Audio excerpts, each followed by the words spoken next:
El paseo matutino del día de hoy se estaba tardando más de lo habitual. Y a mí, que soy un hombre de costumbres, no me gustaba que esto suceda. La razón era que Lucas había tardado demasiado en despertarse. Sos un vago, Luca. No era habitual que le dijera algo así. Quizás nunca le había dicho algo así. Quejoso pero responsable. Y mejor tarde que nunca. Lucas se incorporó, dispuesto a acompañarme una vez más. Sin perder el tiempo salimos de nuestro edificio, un pequeño pero acogedor consorcio ubicado en las afueras de la ciudad, y para cuando estaba terminando de prender el último botón de mi abrigo, ya estábamos en camino. El destino al que nos dirigíamos era el mismo de siempre, aquel hermoso bosque lleno de árboles, de plantas, de vida, pero a la vez un poco traicionero y laberíntico, según decían. Innumerables fueron las ocasiones en las que los oficiales me advertían que no debería dirigirme a ese lugar, decían que era peligroso para alguien en mi condición, pero bueno, ¿qué iban a saber ellos lo que estos paseos significaban para Luca y para mí? Luca, estrictamente hablando, era mi guía, pero ambos sabíamos que era más que eso. Era mi amigo, era mi compañero, era mi familia. Luca estaba a mi lado desde hacía años. Nuestro vínculo era especial, nos unía algo extraordinario. Y estaba seguro de que ambos podíamos sentir lo mismo.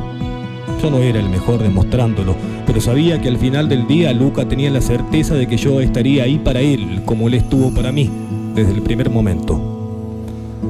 El viento fresco golpeaba mi rostro de forma continua y me forzaba a subir mi bufanda repetidamente para cubrirme. El frío parecía no afectar a Luca, era inalterable, una de las cualidades que más apreciaba de él. Parecía que no existía ninguna manera de distraerlo en su labor de acompañamiento, tal y como si hubiera nacido para ello. Mientras nuestro paseo continuaba y la distancia con el lugar de destino se acortaba, tomé del bolsillo de mi abrigo una bolsa de bizcochos que había comprado el día anterior. Uno a uno los iba sacando, uno para Luca, uno para mí. Era otra de nuestras múltiples tradiciones. En muchas ocasiones me pregunté si Luca disfrutaba de estos momentos tanto como yo. Ojalá pudiera saberlo. Ojalá fuera tan fácil como preguntarlo, pero solo me quedaba juzgar por su entusiasmo y fidelidad, rasgos que a mi inseparable compañero jamás le faltaban. Años atrás solíamos llegar rápidamente al bosque. Actualmente nos costaba un poco más. Los años pasan para todos, como saben decir. El paso de Luca había decrecido bastante últimamente. El mío también, era normal. Al llegar a la última calle, que también era la más transitada, frenamos junto al cordón como era de costumbre. No pasó ni siquiera un minuto cuando un transeúnte se acercó, me tomó el hombro y me ayudó a cruzar. Gracias, joven, le dije cuando estábamos del otro lado. Era también una costumbre mía decirlo, como suponiendo que cualquier persona que se acerque sería seguramente un par de inviernos menor que yo. Estando ya muy cerca me invadió una especie de incertidumbre, como si después de tanto tiempo me diera cuenta del riesgo que representaba para nosotros el lugar al que íbamos, estando tan solos y con algunas desventajas a las que se sumaba la edad. No tuve tiempo de seguir reflexionándolo cuando ya estábamos adentrándonos un día más en aquel bosque que tanta paz me generaba. Una vez ahí mis dudas se disiparon. Supongo que así se siente encontrarte en tu lugar en el mundo. El día era particularmente hermoso e ideal para encontrarse en un sitio así. La frescura de aquella mañana se volvía perfecta para la ocasión. Y mientras más nos alejábamos de los ruidos propios de la ciudad, más se percibían los sonidos de los pájaros cantando que tanto me gustaba escuchar. Luca también manifestaba su felicidad de estar ahí. Lo hacía a su manera, podía percibirlo y me daba la tranquilidad de saber que la pasaba tan bien como yo. Con las piernas cada vez más cansadas, pero motivados por la sensación de libertad que sentíamos, caminábamos y caminábamos explorando el lugar como si fuera posible recorrerlo por completo. El sonido de mi bastón golpeando contra algunas rocas o contra la madera de los árboles en cierta parte también me transmitía tranquilidad. Ese bastón era mi segundo mejor guía, después de Luca, claro está. En determinado momento, y cuando ya había perdido la noción del tiempo, escuché un casi imperceptible quejido por parte de Luca, el cual habría pasado completamente desapercibido de no ser porque tenía muy desarrollada mi audición, cualidad de la que me jactaba cada vez que podía. Comprendí que era momento de parar. La zona en la que nos encontrábamos no parecía ser mala, así que busqué el árbol más cercano para que pudiéramos sentarnos a descansar antes de regresar a nuestro hogar. Después de todo, nuestros paseos no solo consistían en recorrer el bosque, también había tiempo para detenernos a admirarlo. Luca se acurrucó a mi lado como habitualmente lo hacía.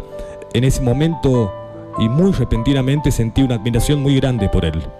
Después de todo, me había demostrado cosas que nunca en mi vida me habían demostrado, de un modo en que solo él podía hacerlo. Y yo lo entendía, nos entendíamos, no había nada más. Siempre fui un hombre solitario, una persona difícil de comprender, según decían. Sin embargo, con Luca había aprendido a disfrutar de la compañía y a encerrarme en mi mundo, que no era siempre lo mejor. A veces era mejor compartirlo. De golpe recordé que siempre había considerado el bosque como mi lugar en el mundo, pero no. Mi lugar en el mundo era donde sea, siempre y cuando Luca esté a mi lado. Los minutos pasaban, ahí estábamos los dos. No me cabían dudas de que esa era la felicidad. Eso era la felicidad. Al rato sentí que había llegado la hora de regresar. Seguro Luca tendría sed. Francamente yo también la tenía. Así que tomé mi bastón y con un esfuerzo más grande de lo que me hubiera gustado logré ponerme de pie. Seguidamente Luca también lo hizo. Él ya sabía que era el momento de volver y nos dispusimos a ello. Los viajes de vuelta al edificio eran las únicas ocasiones en las que se podría decir que Luca era quien me llevaba a mí. Yo no hacía nada más que seguirlo. Después de todo, era él quien sabía el camino, o quizás se guiaba por su olfato, quién sabe. Pero siempre llegábamos sanos y salvos a destino. El retorno siempre me resultaba un poco más largo y agotador. Hubo días en los que incluso tuve que parar a tomar un poco de aire antes de continuar. Pero he pasado por cansancios muchos peores en mi larga vida. Mientras el viento se hacía un poco más fuerte y algunas gotas de lluvia comenzaban a caer sobre mi cabeza, pude percibir claramente cómo Luca iba aminorando lentamente su paso, cada vez más y más, mientras yo también bajaba el ritmo para poder caminar junto a él. A lo mejor está cansado, pobre. Debería dejarlo reposar de vez en cuando. Después de todo se lo merece, pensé. Unos segundos después, Luca definitivamente dejó de avanzar. Se quedó quieto, petrificado. Vamos, Luca, tenemos que llegar a casa, lo alenté, pero era en vano. Él no se movía. De repente, y mientras la lluvia acrecentaba su intensidad como un aviso de lo que sucedería, pude oír el sonido más terrorífico que jamás había escuchado. El cuerpo de mi querido amigo impactó fuertemente contra el suelo, con un golpe seco, sin mirar al que la vida me estaba dando en ese preciso momento.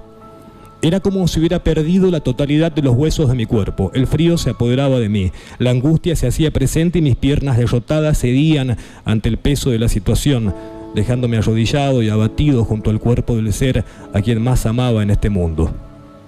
Extendí mis brazos para poder tocarlo, abrazarlo, sentir que todavía estaba ahí, que no se había ido, que no me dejaría solo, mientras las lágrimas corrían por mi rostro desesperado y se regaban sobre el pelaje de Luca, de por sí mojado debido a la lluvia incesante.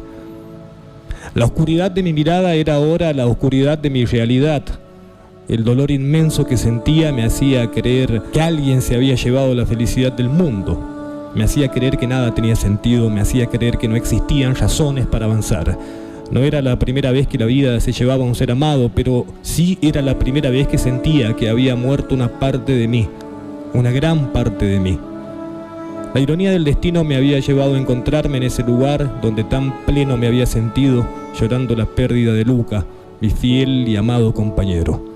Me recosté en el suelo y me di cuenta, después de tantos paseos, de que esta vez él no iba a volver. Y lo que menos me importaba, yo tampoco.